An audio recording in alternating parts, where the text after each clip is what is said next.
அவசரப்பட்டு இந்த பேருந்து நிலையத்தை திறந்து விட்டதாக சொல்லுகிறார். அவர்கள் செய்ய தவறிய காரியத்தை இந்த ஆட்சி செய்திருக்கின்றது. அவர்களுடைய ஒப்பந்த காலம் என்பது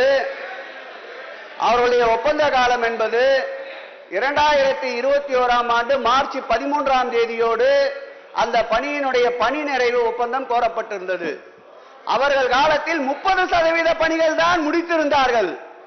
மீத 70% பணிகளை முடித்ததோடு அல்லாமல் 100 கோடி ரூபாயை திட்டமிட்டு பயணிகளுக்கு தேவையான அனைத்து வசதிகளையும் செய்து தந்த அரசு இந்த அரசு என்பதை நான் பதிவு செய்கிறேன்.